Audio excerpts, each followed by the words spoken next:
പുതിയൊരു ജനനം നൽകും പരിശുദ്ധാത്മാവേ,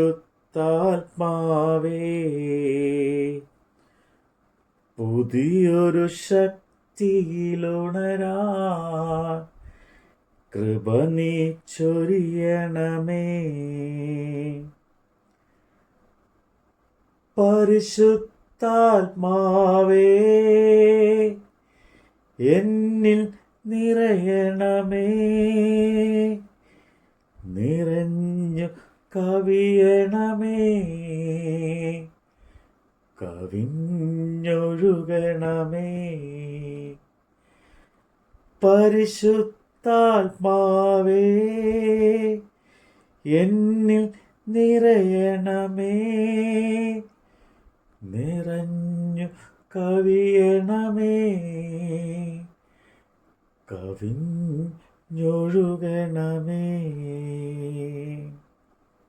അപ്പോസ്തലനായ പൗലോസ് എബ്രായർക്ക് എഴുതിയ ലേഖനം അധ്യായം 7.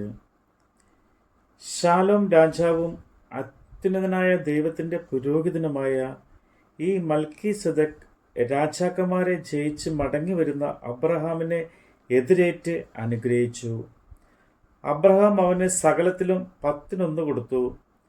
അവൻ്റെ പേരിന് ആദ്യം നീതിയുടെ രാജാവെന്നും പിന്നെ ശാലോം രാജാവും എന്ന് വെച്ചാൽ സമാധാനത്തിലെ രാജാവും എന്ന് അർത്ഥം. അവന് പിതാവില്ല, മാതാവില്ല, വംശാവലിയുമില്ല, ജീവ ആരംഭവും ജീവ അവസാനവും ഇല്ല. അവൻ ദൈവപുത്രന് തുല്യനായി എന്നേക്കും പുരോഹിതനായിരിക്കുന്നു. ഇവൻ എത്ര മഹാൻ എന്ന് നോക്കുവിൻ. ഗോത്രപിതാവായ അബ്രഹാം കൂടെയും അവന് കൊള്ളയുടെ വിശേഷ സാധനങ്ങളിൽ 10 കൊടുത്തുവല്ലോ. ലേവി പുത്രന്മാരിൽ പൗരോഹിത്യം ലഭിക്കുന്നവർക്ക് ന്യായപ്രമാണ പ്രകാരം ജനത്തോട് ദശാംശം വാങ്ങുവാൻ കൽപ്പനയുണ്ട്. അത് അബ്രഹാമിൻ്റെ കടിപ്രദേശത്ത് നിന്ന് ഉത്ഭവിച്ച സഹോദരന്മാരോട് ആകുന്നു വാങ്ങുന്നത്.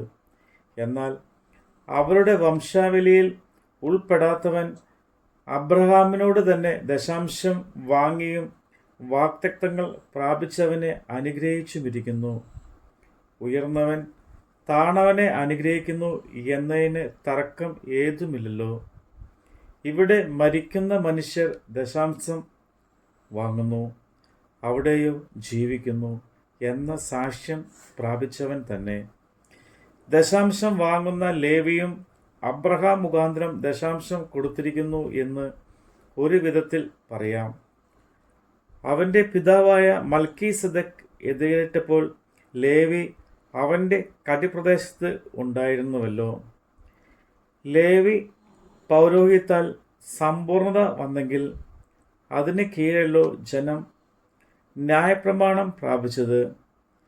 അഹ്റോന്റെ ക്രമപ്രകാരം എന്ന് പറയാതെ മൽക്കീസെദെക്കിൻ്റെ ക്രമപ്രകാരം വേറൊരു പുരോഹിതം വരുവാൻ എന്തൊരു ആവശ്യം?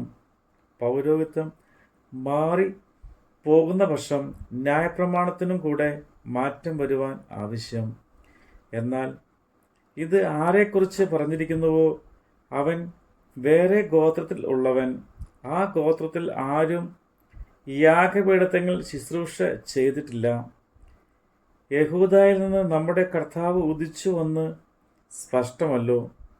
ആ ഗോത്രത്തോട് മോശ പൗരോഹിത്യം സംബന്ധിച്ച് ഒന്നും കൽപ്പിച്ചിട്ടില്ല.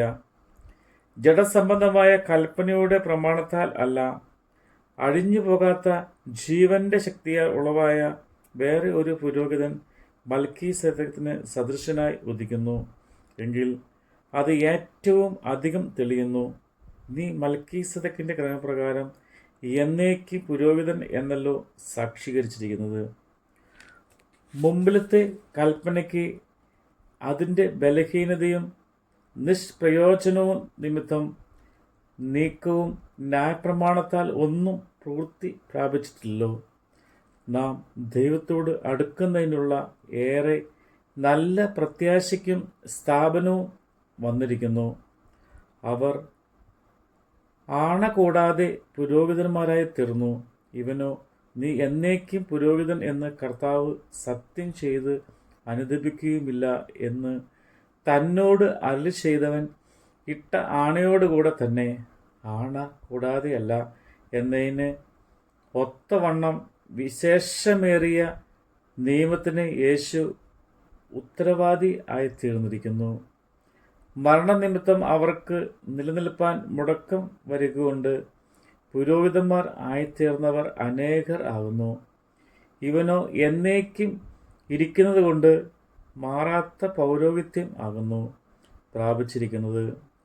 അതുകൊണ്ട് താൻ മുഖാന്തരമായി ദൈവത്തോട് അടുക്കുന്നവർക്ക് വേണ്ടി പക്ഷവാദം ചെയ്തവൻ സദാ ജീവിക്കുന്നവനാകയാൽ അവരെ പൂർണ്ണമായി രക്ഷിപ്പാൻ അവൻ പ്രാപ്തനാകുന്നു. ഇങ്ങനെയുള്ള മഹാപുരോഹിതന്മാരല്ലോ നമുക്ക് വേണ്ടിയത്. പവിത്രൻ, നിർദോഷൻ, നിർമ്മലൻ, പാപികളോട് വേർ വിട്ടവൻ, സ്വർഗത്തേക്കാൾ ഉന്നതനായി തീർന്നവൻ. ആ മഹാപുരോഹിതന്മാരെ പോലെ ആദ്യം സ്വന്തം പാപങ്ങൾക്കായും പിന്നെ ജനത്തിൻ്റെ പാപങ്ങൾക്കായും ദിനം പ്രതി യാഗം കഴിപ്പാൻ ആവശ്യമില്ലാത്തവൻ തന്നെ. അത് അവൻ തന്നെത്താൻ അർപ്പിച്ചുകൊണ്ട് ഒരിക്കലായിട്ട് ചെയ്തുവല്ലോ. ന്യായപ്രമാണം ബലഹീന മനുഷ്യന്മാരെ മഹത്വ പുരോഹിതന്മാരാക്കുന്നു. ന്യായപ്രമാണത്തിന് പിമ്പുള്ള ആണയുടെ വചനമോ എന്നേക്കും തികഞ്ഞവനായി തീർന്ന പുത്രനെ പുരോഹിതനാക്കുന്നു. നമ്മുടെ കർത്താവിൻ്റെ വചനമാണ് നമ്മൾ കേട്ടത്. ജോർദാൻ നദിയിലന്ന് പറന്നിറങ്ങിയപ്പോ വരദാനങ്ങളുമായി ആഗതനാകണമേ. മാലിന്യങ്ങളകറ്റി അന്ധതയെല്ലാം നീക്കി വിശ്വാസത്തിലുറയ്ക്കാൻ കൃപ നീ ചൊരിയണമേ. പരിശുദ്ധാത്മാവേ എന്നിൽ നിറയണമേ. നിറഞ്ഞു കവിയണമേ. കവിഞ്ഞൊഴുകണമേ.